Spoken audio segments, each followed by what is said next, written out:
such thing as love, she said. Only the tearing of the womb at birth, the soul-rending emptiness of death, the mundane chore of life, fear and uncertainty shrouding the afterlife. There is no such thing as love.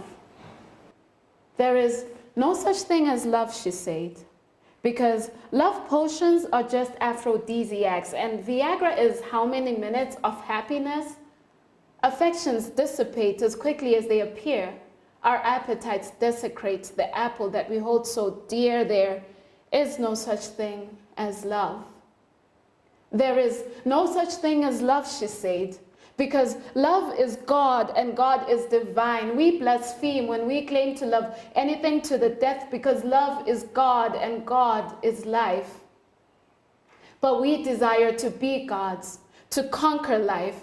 So we build broken altars, catch fire, all in the name of love, but there is no such thing as love. There is no such thing as love, she said. Just bouquets, bow ties, and wedding photographers. Patriotism, because being an island is lonely, and maternal instincts to perpetuate the species.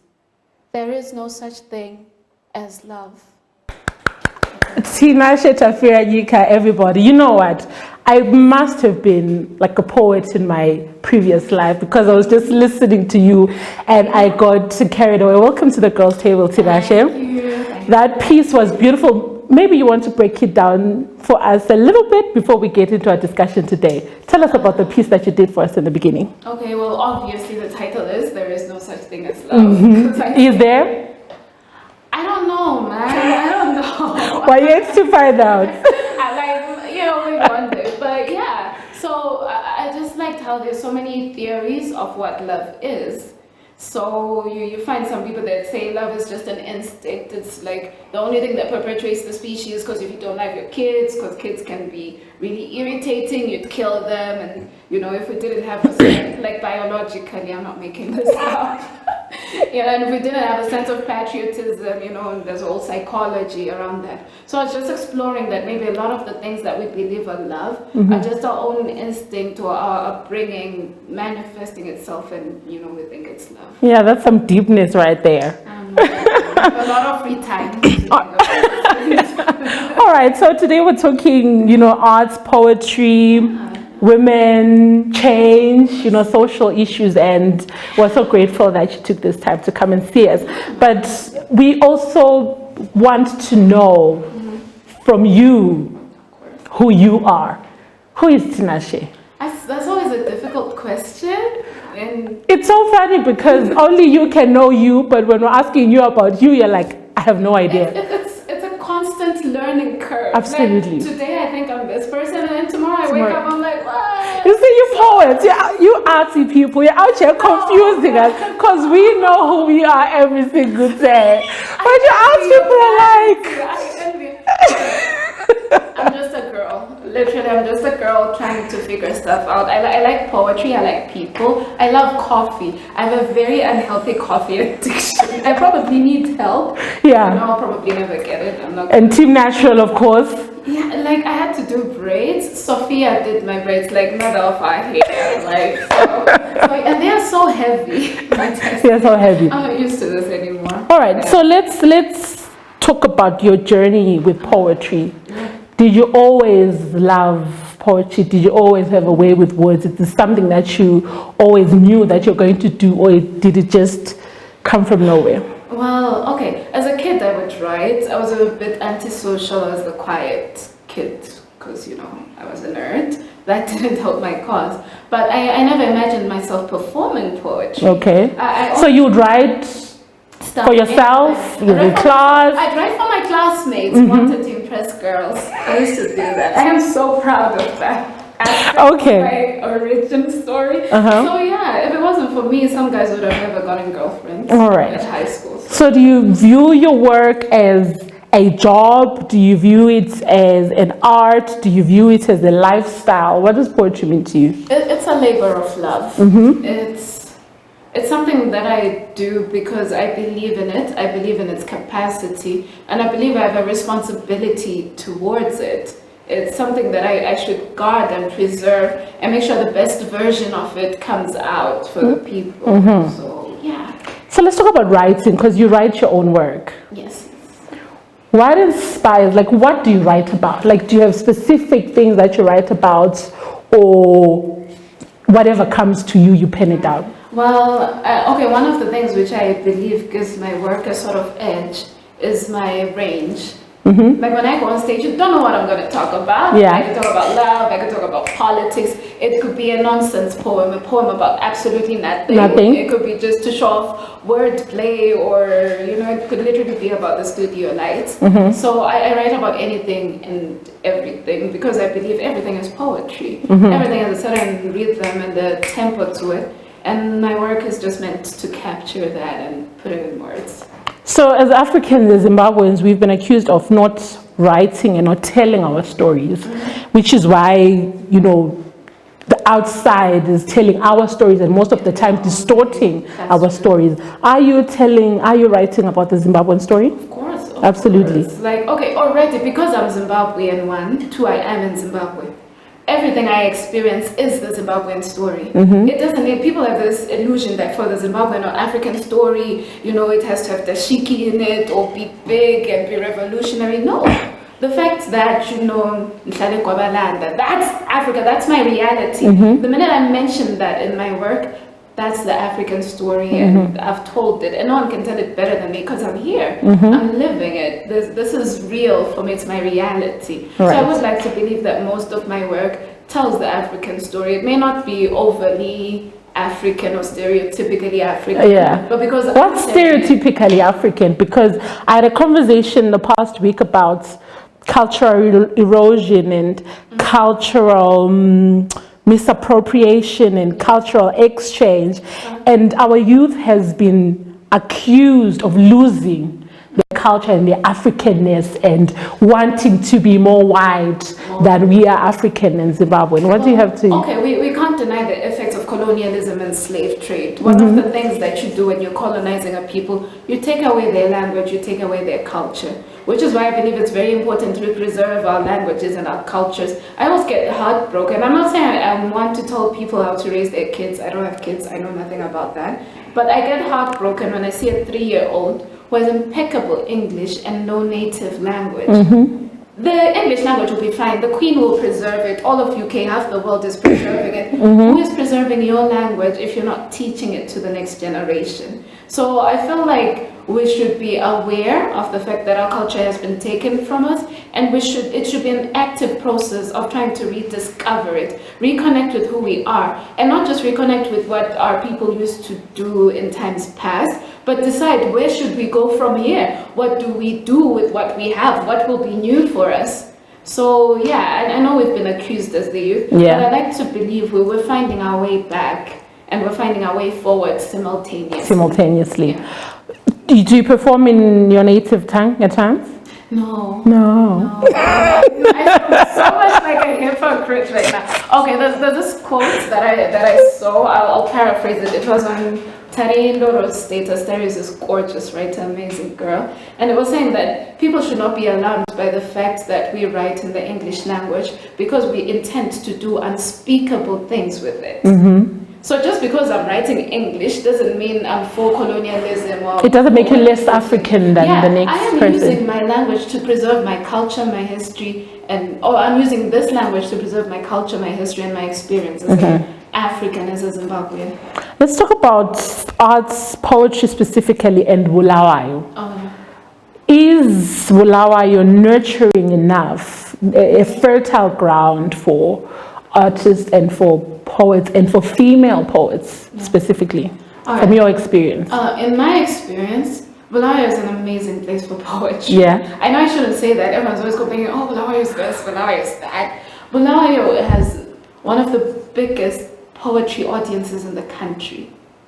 You can have a poetry show and have 100+ people attending, which is a lot for poetry. You can have 200 people at a poetry show that's charging at the gates, that's not free, that's in the evening, and people will flock. So I believe there's this environment that just that by itself, it nurtures poetry, because people in Bulawayo want to hear poetry. we could do more as the poets, but the people, oh my God. The market is there. Well, people I are. don't call it a market, Oh, but the audience. The audience.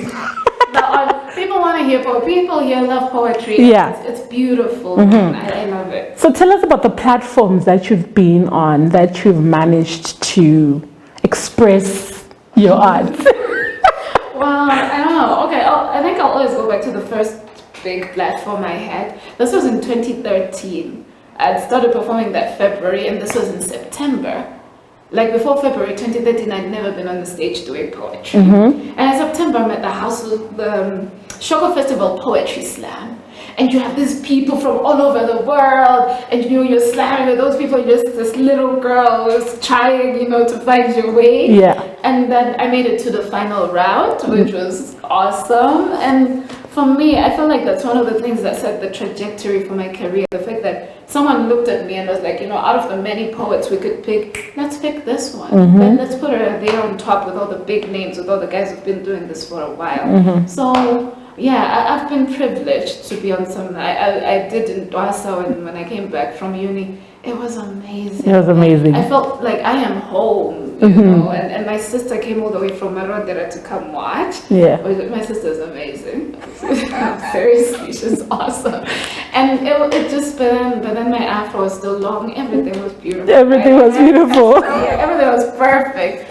So it's been a roller coaster, but I've been privileged. I won't lie, I've had great opportunities. All right, so do you think they are enough platforms, or do you think there's more that can be done? Because you mentioned in Shoko, you mentioned in Twasa, these are annual. Yeah. These are annual events. Well, there is definitely more that should be done, and I like that there's a group called Random Poets that does their thing every Tuesday, I think at Walkers, former Walkers, and I admire that. Those kids just came together like, you know what, let's do poetry. Okay. So people are trying to create, and I believe in the coming months, there will be more, like, without you, there will be more. That's a promise. That's a promise. We're working on more, because when I started poetry, I was in Harare at the time. I was at college, so there was the book cafe.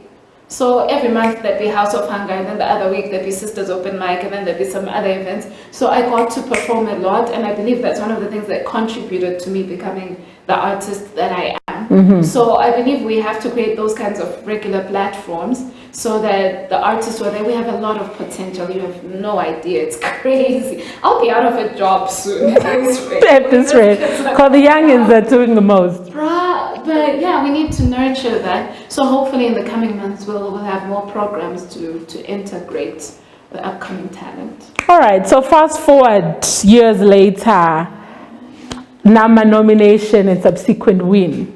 Tell us a little more about that journey and what it meant for your art. First of all, that was crazy. That was crazy. Yeah, was it your first ever nomination? Yeah, it was. And you won it immediately. I know, right? Right? That's crazy. Tell us about that journey and what it meant, not only to win it, but to be the first woman to take that award home. Yeah, so, okay. I didn't submit my work for that year. These friends of mine at Multimedia Box just had footage from me from festivals and functions, and they just submitted for all their friends. They're like, yeah, take this, we have discs, let's burn the stuff on the disc, fill forms, submit to the NAMAs. I had no idea. So I'm chilling there, la, beautiful day, what. I get people congratulating me on my... I'm like, wait, what's going on? And then I Google and I see my name, and I'm like, but how many Tinashe Tafirenyikas do poetry? That might be me, And the nomination in itself blew my mind. I was never ready. I had not imagined myself being NAMA material. Yeah. So we got to the awards with my sister. I got this dress. Your amazing sister. Yes, my amazing. She's my plus one for all those cool things. Right. So my sister and I go there, and I remember when Hlengiwe, Donna, and City, those were some of the nominees from Bulawayo. We're just having a good time. I'm not even thinking about the award. But you guys always say that, No, like, I am serious. I had no idea, but like at the back of your mind, your fingers are crossed, and you're like, never imagine. never. So we get there, and I see Winky D, and I scream because I'm such a group. You're fanning out. It's just, and was all we're taking pictures of celebrities, like, you know, and then so our category is one of the first categories that comes up. So in the end, I'm sitting. I remember this friend of mine and my sister, and we're sitting, and I'm like, oh my God, this is real. This is real. And then they start saying, you know, spoken word awards, outstanding, what. So I remember so they start with comedy, comedy, and then cue the boss wins. I'm like, I watched this guy on TV. This guy is like the head, you know. And Carl Joshua was the MC, and I grew up watching Carl Joshua. Remember when he did Nyami Nyami, that cartoon? We're old, but you know. So now I'm sitting and they're announcing. Like Jesus. And I'm on heels. I don't wear heels. And I'm like, okay, and the event that I do it, how on earth am I going to get from here to there? Like in my head. And they announced my name. I do not know what clouds made me levitate from it. I did not fall. I'm happy to say I did not trip and fall. And after I got the award, I was just sitting there in a stupor. It was really cool and really shiny. It was very shiny.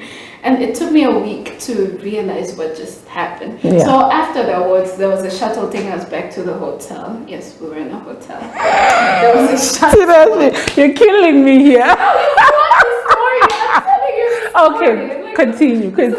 So we're on the shuttle and Pilani Nyon, yes, Pan, calls me up. So he'd won that award the previous year. I adore him, good friend of mine. He calls me up and is like, Tinashe, do you know that you're like the first woman to win this award? Were you aware when? Before he called, you had no idea. Dude, I was just there to have a good time with my sister. Like, you know, and I was just like, dude. Literally, I say, dude. Then, did you feel like when he told you that, did you feel like you had won it for